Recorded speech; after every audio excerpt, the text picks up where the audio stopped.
Gift Biz Unwrapped, episode 55. How do I stay in business when everyone around me is closing? Hi, this is John Lee Dumas of Entrepreneur on Fire, and you're listening to Gift Biz Unwrapped, and now it's time to light it up. Welcome to Gift Biz Unwrapped, your source for industry-specific insights and advice to develop and grow your business. And now, here's your host, Sue Monheit. Hi there, I'm Sue, and welcome to the Gift Biz Unwrapped podcast. Whether you own a brick and mortar store, sell online, or are just getting started, you'll discover new insight to gain traction and to grow your business. And today we have joining us Sharon Day. Sharon is the owner and head designer at Express Yourself Gifts and Baskets, and the only certified gift designer in all of Massachusetts. The winner of 2 National Design Awards in 2015, Sharon is in her 21st year, get that you guys, 21 years, designing corporate and personal gifts and baskets. Custom designs are her specialty, and she creates everything from small client touch gifts to elaborate designs fit for a queen. I love that, Sharon. Welcome to the show. Hi, Sue. Thank you for having me. Is there anything I should add to this intro before we get started? You know, I just love what I do, and it kind of found me. So I think that was pretty good. Okay. As our listeners know, we like to align the conversation around the life of a motivational candle. The light shines on you while you share all these stories and all these experiences of being in business for 21 years. Are you ready to light it up? I am ready to light it up. All right. Well, let's talk about this motivational candle of yours. What color is it, and what is your quote? Well, it's actually 2 colors, which align with the colors of my logo, which I chose for a very specific reason 21 years ago. The first would be red because it's associated with energy, determination, passion, and love, which all describe how I feel about what I do. And then purple because it combines the stability of blue and the energy of red. And it's associated with luxury, dignity, creativity, mystery, and magic. And that is a powerful combination for me. Love it. Okay, Sharon, so what I want to do now is I want to take you back 21 years and hear the story about how you got this idea for your business way in the beginning. Well, I've always been creative, so that was, I guess, the start of it. But after spending 20 years as an actress and opera singer, I transitioned into marketing and public relations behind the scenes in theater companies and realized after a few years that there's not a lot of money to be made in that, and it wasn't as creative as I felt I should be. So I opened my own marketing and PR business, which didn't last long because I joined a networking group. And when I was a speaker the first time a couple of months in, I gave a gift basket as a door prize because I just always did them for family and friends, and it was something I enjoyed. And I started getting referrals, not for marketing plans and media buys, but for gift baskets. So I really wasn't in the gift basket business, but I am creative, so I would make these baskets for people. And a few months in, beyond that, I got a lead to an order to bid on a job for a large Boston bank. So I decided, even though I'm not in this business, I'm going to bid on this because it sounds like fun. And I did just that, and I won the bid. So here I am with this 1,000-piece order from a large bank, and I'm not in business. I have no vendors. I have no location. So I turned to the fellow members in my networking group, one of whom was a gift basket designer in a different chapter. And I said, okay, this is what has to happen. You need to help me put this together because I have this opportunity to fulfill this $30,000 order, and I'd like to do it and see if I can. So she helped me, and I hired members of my networking group to come and do production. One of my marketing clients loaned me his double garage and family room and $5,000 to purchase product and supplies because I was not in this business, but I had won this bid. So we got the job done, long story short, in 2 weeks. The bank picked them up. They were very happy. And when I got that check and paid all the expenses, I used that money to turn the marketing and public relations business into corporate gifts because I realized right away that this was just such a happy business to be in. It made people smile, and nobody wants to spend money to buy advertising and media buys, and they don't want to pay you until it works. And so gift baskets, though, on the other hand, you do them and people smile and pay you right away and everybody's happy. So that's how I ended up with this industry finding me. Would you say then that really your networking group absolutely saved you? Because how would you have ever been able to do it without them? Well, I wouldn't have even been in this industry because it had not occurred to me that I could start a business as a gift basket designer. Marketing and PR I knew, so that was a familiar ground, and that's what I started in originally, but it wasn't fun and I wasn't passionate about it. I was good at it, but not passionate about it. And I'm not good at lasting with things I'm not passionate about. So this called my name, and I answered the call, and I've never looked back. So you had that first job, and oh my gosh, gift basket owners would die for $1,000 piece order, much less at your first order. Yeah, I mean, I've never done a $30,000 order since in one piece, and I'm not sure I'd really want to. It was a tough assignment to do 1,000 $30 baskets. Sure. So yeah, I feel lucky to have had the big order at the beginning. Right. You just described how you got your product, got manpower, put it all together, delivered it on time. Then you probably had a chance to sit back and take a deep breath, right? Probably get a massage or something. Well, I did my research on starting this kind of business. So I spent a lot of time, even with things like the colors I wanted in my logo, as I mentioned before. And I decided right off the top that even though there were a lot of providers out there, nobody was my competition because we're all different. My design style is different. The way I approach customers and relationships with those customers is very different. And back in that time, in 1995, there really wasn't the internet to contend with. So most of what people consider competition was local. But I just felt like I didn't need to be afraid of them and they didn't need to fear me because there's plenty of room out there for everyone to work.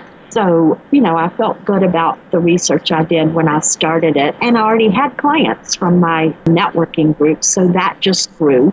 And for years, this business pulled me along like I was the cart and it was the horse. It took many years for me to feel like I was actually in control of the growth. That's a very interesting comment. I've never heard that before. Really interesting. Well, and the times were very different back then because the economy was really good. People spent just crazy money because they were making crazy money. So I never had to really spend a lot of time. Like I didn't place a print ad or any other kind of advertising for like the first 10 years I was in business. And that's a luxury. And I was steadily busy. I had plenty of work and was able to actually drop my marketing and PR, the very first retainer client that I ever had, just a few months after I had started. So I was very lucky. The timing was just good. Plus, I'm tenacious and I never give up. There you go. Gift Biz listeners, one thing that Sharon said that I really want to underline here is that she was talking about the fact that even though she entered into the business and she had competitors, there's room for everybody and there's work for everyone. If you're going to be professional, start your business on a solid foundation. Just because there's somebody else doing a business similar to what you're thinking of doing, don't let that stop you. There's always work for everybody. Everyone brings their personality into their business, and people are going to gravitate to different areas. Like you might have different industries that you'd focus on, or a different type of style that's going to resonate with one person over another. So keep what Sharon said in mind. There's always room for everybody. You have to work at it, no doubt, but don't let that stop you from starting your business or really working hard to make your business a success. Would you add anything to that, Sharon? Yeah, I think self-confidence in your own ability is paramount. If you don't have that, no matter what business you're starting, you probably won't succeed because you'll talk yourself out of it. One thing I've always had is just confidence in my ability to create beautiful things, whether it's a role in an opera or a gift basket. I just know that it comes from within me. And I'm confident of that, of my ability. So I think you have to find that confidence no matter what business you're starting, or you'll have a harder time succeeding. I would agree with that too. All right, so let's take all of that confidence and walk into a story where there was a challenge for you. Maybe your confidence dipped a little bit or something happened that was a little bit of a struggle that you could share with all of us and how you overcame a problem. Yeah, I can actually, I've got a couple, and they sort of go hand in hand because, as I mentioned, the first 6 years or so that I was in business, everything was just uphill, and I was just trying to keep up. And then 9/11 happened, and being in Massachusetts, so many people were impacted during that time with loved ones that got lost on the planes and in the building. And I can remember that my business actually surged just after 9/11, and I felt really kind of guilty about that. But there were just so many sympathy baskets that I got called to do. The difficulty with that emotionally was that people would tell me the stories. So I became involved intimately with these people's lives and the people who knew and loved them. So I can just remember taking a basket to go deliver it and walking up to the door, and I'd just be a puddle of tears. It was the hardest couple of months I have had personally in this business. So that was more a difficulty on the personal side of having to mesh being able to make money off of a tragedy, which I still feel guilty about it. But people wanted to show their care and their love and their sympathy. And so I put everything I had into those baskets to make them as personal and comforting as I possibly could. And what led from that was that everything changed in business after 9/11. Many of my clients, they had a budget, they no longer had it at all, or their budgets were drastically reduced. So at the same time I was opening my first shop outside of my home, I was faced with some of the larger clients I had either not being able to stay with me because they weren't buying gifts and luxuries anymore, or they had drastically reduced their budgets. So I had to get really creative. And again, this is the difficult part, was how do I stay in business when everyone around me is closing? And I had many good friends in this industry in this New England area, and all of them are gone now. And I'm the only one of that group that is left. And I've since made new friends in the business here, and other people have opened to replace them. But I did have to get creative to keep my expenses down, to try and discover a way to make gifts that were affordable, because in the past people would spend just like wildly. They had no limits. But all of a sudden people would have a budget of $25. So it's a whole new way of thinking about how you satisfy clients and keep them and have them come back to you. And that was tough, very tough. I want to say two things here. You talk about feeling guilty about collecting money and running your business and having quite a bit of business during a very challenging time. But thank God you were there, because you were offering comfort for so many people, because people wanted to do something for those who were suffering. I mean, I think we were all suffering in America during 9/11, but for those who had lost people, family members, friends, you were there providing a service that was helping people. And I can't help but think that when you were delivering those baskets, it just added to everything for them to see how emotionally surrounded you were with what you were doing. So I think that was wonderful. It had to be just unbelievably heart-wrenching, as you say. It was, and I've tried to rationalize it, and I've come to terms with it at this point. I really, for a while, I was like, I must be just awful to financially benefit from this, because it just is, it's a hard thing to do, but I was providing that comfort and a service that they couldn't get otherwise. So, I've made peace with it. Right. And the other thing that I want to bring up here, in no way to diminish that, because that's really a powerful thing, is that you saw that the world had changed and you didn't continue doing the same things that you had already done. You re-looked at the business and adjusted your products, as you're talking about lower priced products, to suit the new way people were doing business.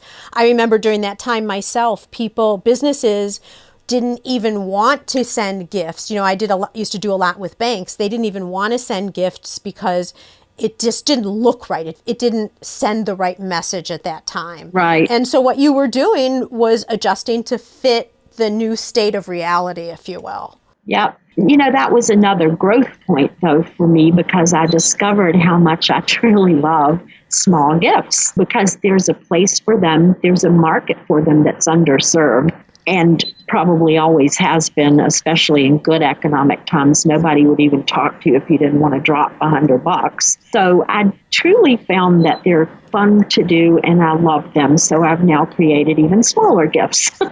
Well, let's talk about this. Let's back it up, because I'm sure many of our listeners don't know what you're talking about. Let's go back and let's talk about what specifically you're doing with these smaller gifts.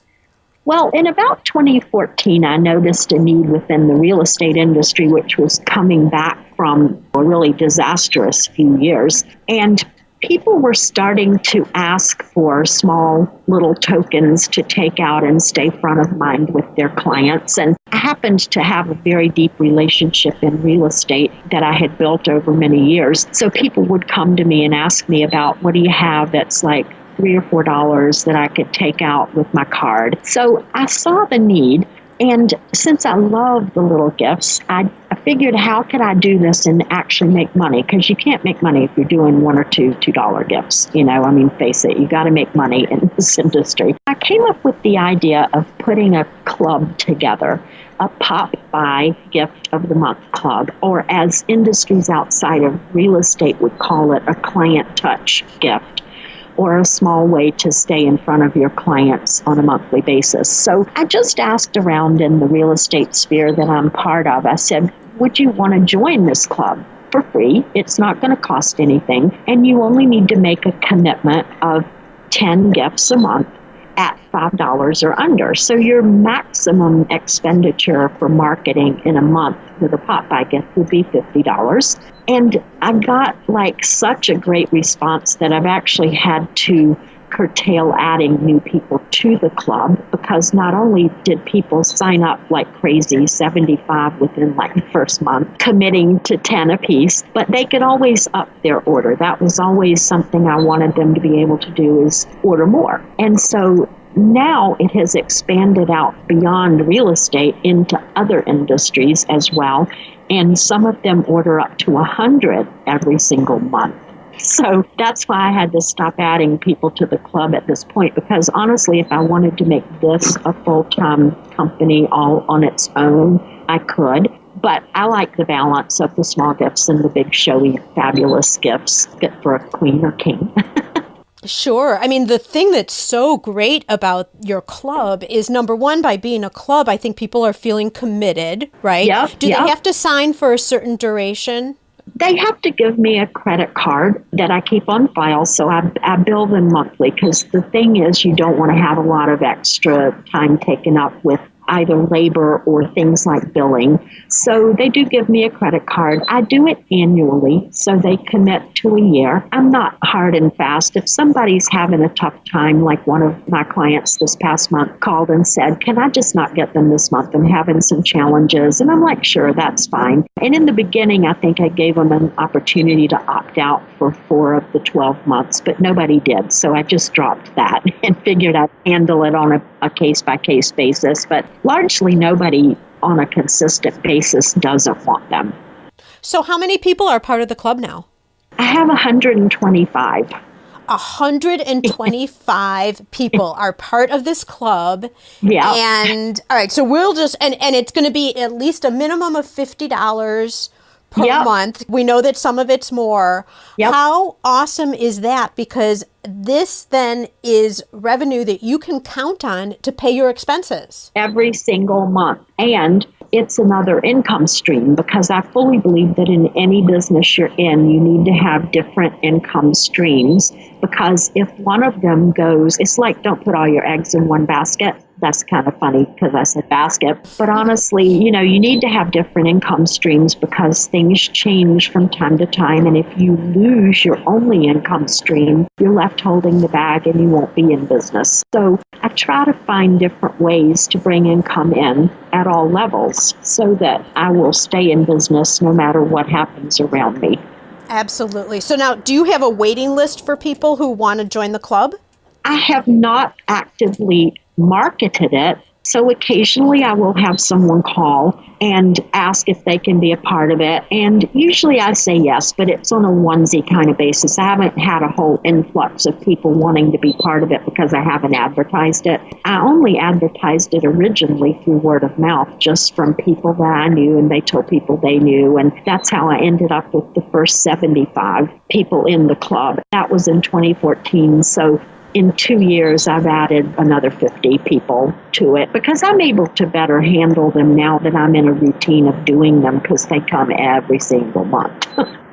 Sure. Just the concept of having that stable business coming in and month out. And certainly 125 customers are not all going to drop out at one time. So if for some reason something happened and you started seeing a trend of people backing off, you could open the club up again and start promoting it again. That's all. Absolutely. And if I wasn't space challenged in my current location, I could just have this become bigger. But I'm in an 800 square foot shop, so it's not giant. And to have people coming in working here would be very cramped. So at some point, if I find a different situation, I can have a set of people who just do pop-by gifts for me if space is available. And then I can expand it. And who knows, maybe one day I will start it as its own company. There you go. You never know. Keep your options open, right? That's correct. So tell me real quick on the other end, so the larger baskets, what types of things do you do to promote that side of the business?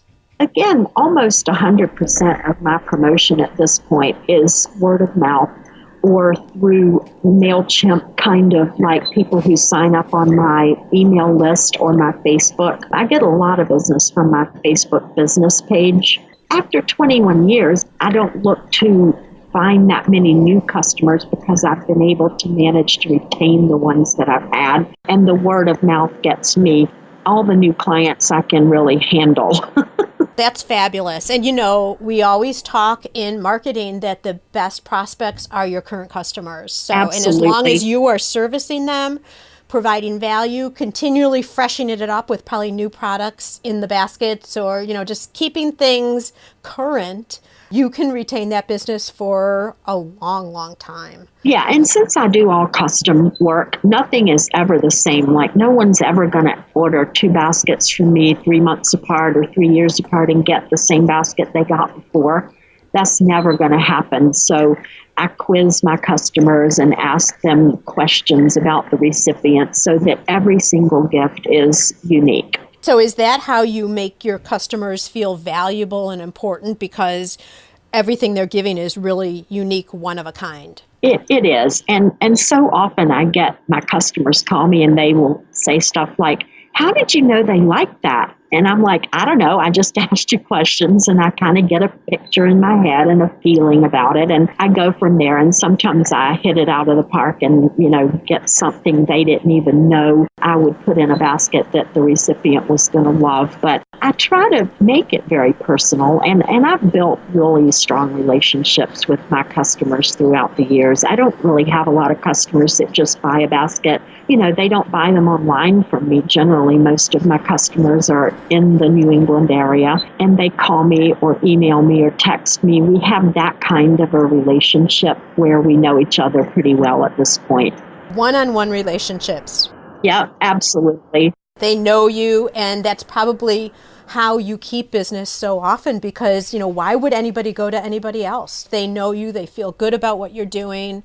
It would almost like be cheating on you. If they right. Well, and I know them so well now that I even know their habits. Like there's one customer I have, and I know she'll forget to call me when she does a trade show. So when I know the trade show's coming up, I call her and go, hey, do you want a basket for that trade show? And she's like, oh my gosh, thank you so much for calling because I would have totally forgotten that. So, I mean, I know them at this point very well, and I can pick up the phone and make that kind of call, and nobody feels like I'm being pushy. I'm trying to make a sale because I'm anything but what I would call a salesperson. I'm more of an educator and a friend to help them get what they need. Mm-hmm. And that's how I approach it. I'm very low threat when it comes to the phone ringing and I'm on the other end. Got it. Well, I'm curious. I know you're actively involved in your local chamber. What other types of groups are you involved in, or how else are you finding people face-to-face? Well, I've been a member of BNI, which is Business Network International, for 21 years. That was the networking group I joined for my previous business. And I have stuck with that because I've found that it has just been the only thing that really grew my business right away, in addition to chambers and local type civic groups, that sort of stuff. I try to participate in as many things as I can so that it's belly to belly. You meet people, you see people, they see you. I always take a little gift basket. It's like a palm-sized mini basket that's wrapped exactly as it would be if it were a large basket you would purchase. But it's that visual reminder of what I do that's important to create. If you're not out there, you can send all the emails and all the newsletters you want to. But unless you're out there and people see you and see what you do and get to know you and get to know what you do, it's very hard to add customers nowadays, particularly because the onset of the internet has made it so convenient for people not to even think about what it is they're doing. So you really have to have that presence in front of your clients and in front of your potential clients in order to have them understand why you're different than a basket made a year ago and put on a website. Do you, when you go to some of these events, ever raffle off the basket, or is it always just a demo, an example? No, I donate a lot of baskets to organizations having events that I'm attending. And sometimes I'm invited to attend because I donate a basket. So that's important. Giving back is huge too. Everyone, I think, needs to do that because it makes you feel good, not because you're going to get business from it. Because I rarely do get direct business from a donation. But it makes me feel good, and I meet people who then become my customers. All right, Sharon, I want to move on now into the reflection section. This is a look at you and what has made you so successful all these 21 years in business. What is one natural trait that you use that you think you've had your whole life that you call upon that has contributed to your success? Well, there are two of them, really. I think one is, and it's kind of a curse as well as a trait that helps me, is that whenever I'm talking to someone, I immediately get a picture in my head. Like when a client is trying to tell me about the event or the person getting a basket, I can envision it immediately in my head. So I see everything in pictures, which helps me. But it's hard. It's a burden to bear to get a picture for everything people say to you. But it has helped me tremendously. And the other, I think, is that I am just an outside the box or the basket kind of girl. I am not going to be reined into using a basket necessarily to create a design because I look around me in the world and I see all these things that could be a great container, for instance. So I am not a person who feels restrained by using the typical tools of the trade, if you will. And I think that brings an unusual element to my designs, and it helps me to be different and to be someone that people can call on when they need that weird basket or that weird event is coming up and they have no idea what to do for it. Right. Well, the creativity for sure, because as you talk about, each of your designs is totally unique. Right. It would be so easy just to gravitate into one type of style all the time. But it sounds like just naturally, because you're so picture oriented in your head and look for all those different ideas, that actually explains why you're in the business that you are. Well, and that's why I called it a curse too, because it really, sometimes I feel like it is a curse to have that burden of seeing visually something, because once in a while I meet someone who also has that ability and our pictures are different, and that can be a problem, but I can always change my picture to theirs, but they have to be able to tell me what their picture is. Most people they have to put words to it, right? Correct. Yeah, Most people cannot do that, and they don't really have the envisionment of what they want. But I'm pleased to say that many times I can do that for someone, and they're just blown away. They're so happy because it's exactly what they were trying to tell me they wanted. So it's a good thing. And so rewarding when you hear that, when the feedback is that that you just landed it, you nailed it, the exact thing that they wanted. I love that. That's all the applause I need. Like, I love being an actress because you get applause, and to me, that's my applause in this industry. There you go. What tool do you use regularly? Now, you're saying you're in an 800 square foot facility. You're doing hundreds and hundreds of these pop-by gifts as well as the larger gifts. And so you've got to coordinate and organize between your customers and your workday, and you go out to meetings and all of that. How in the world, what are you using to keep yourself organized and you always are so composed? How do you do this? Here's the thing. I would absolutely be lost and dead in the water, and I don't know how I ever survived before I got a smartphone, which was not until really a few years ago.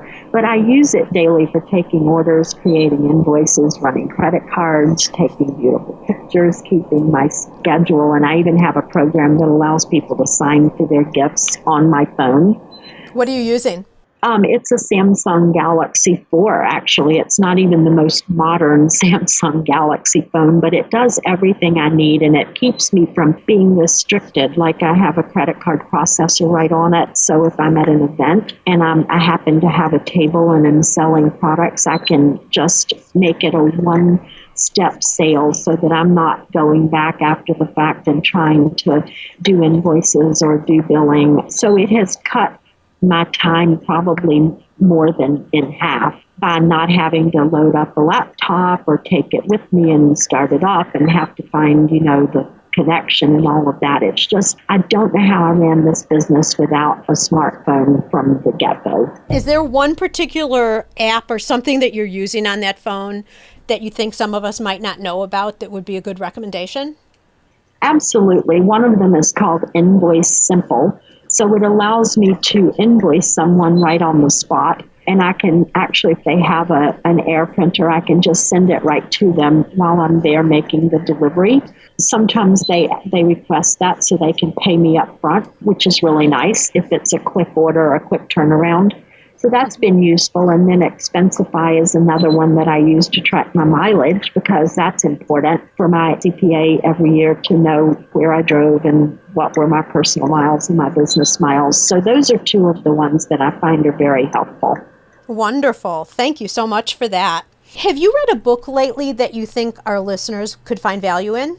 For me, the most impactful book that I've read in years is one called Simplify by Joshua Becker. And it's a celebration of living more and by owning less. So the thing is that I guess because of the business I'm in, it requires me to have all these little parts like ribbons and cello shred florals, things to theme a gift and products in like 20 categories. So in some sense, I need a place where I can get white space in my life. And so simplifying everything outside of my office has been tremendously helpful to me, because I just need to breathe. I need a space that is not cluttered with things around me. And I want to just enjoy my life and not be encumbered by the things around me. So that book has been very impactful. And I consider myself a baby minimalist. And it fascinates me about minimalism. I don't know what it is, but I think it just frees your soul and your heart and your brain to enjoy your life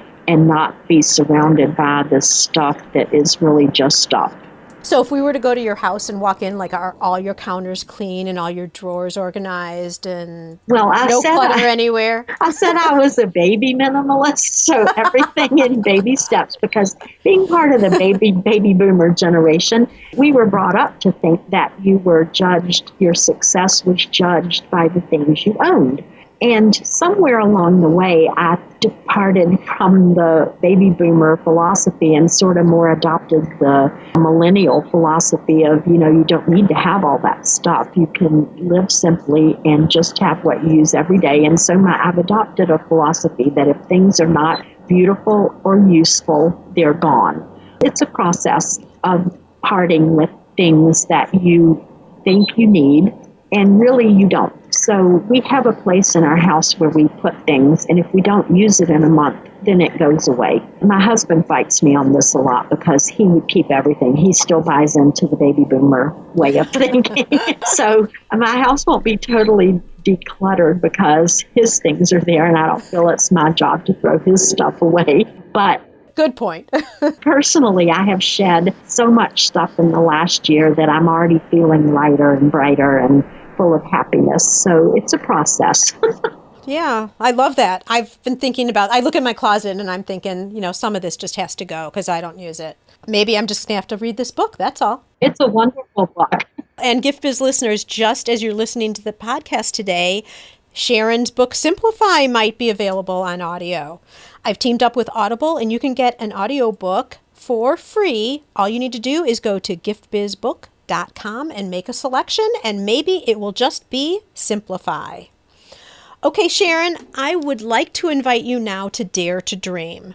I'd like to present you with a virtual gift. It's a magical box containing unlimited possibilities for your future.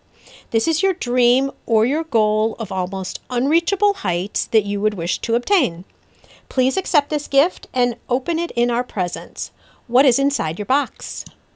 Wow, that's a tough one, but inside my gift is air and sunlight and life-work balance, because I really need to start to savor each moment as they happen in my life and not be just so into the daily rigors of running my business that I'm not enjoying my life and my work. So this gift is fabulous because it gives me the things that I need to have every day to balance my life. That's so great, because that's why we go in business in the beginning, to be able to take command of our time and our life. And so easily we can get involved in all those little intricacies, right? Absolutely. And it just consumes you when you find, you look at the clock and you've worked 14 hours that day. And, people around you, your family, your pets, they miss you.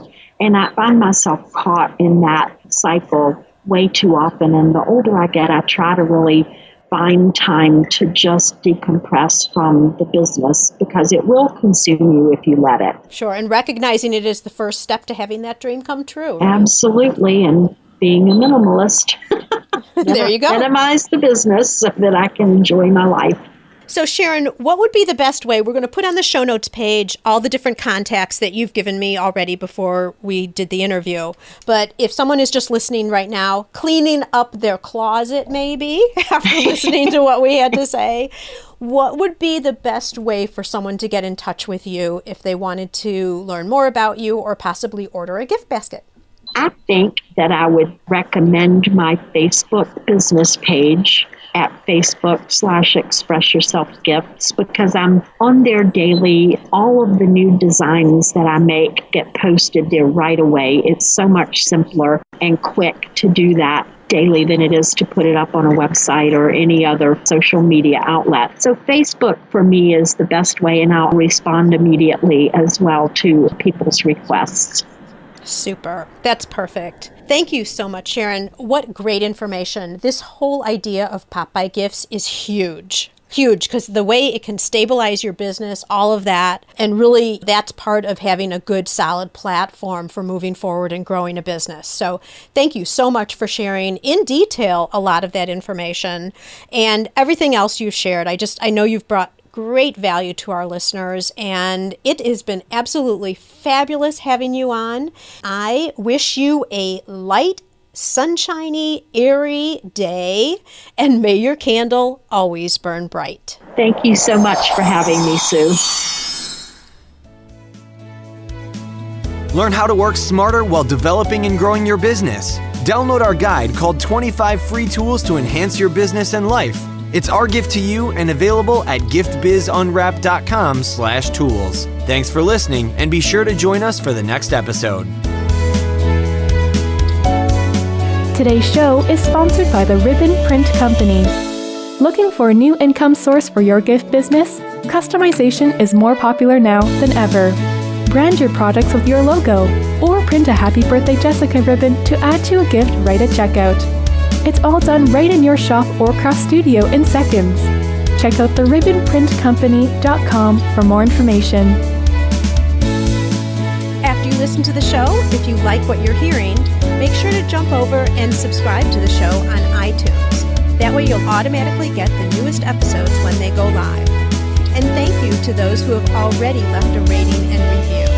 By subscribing, rating, and reviewing, you help to increase the visibility of Gift Biz Unwrapped.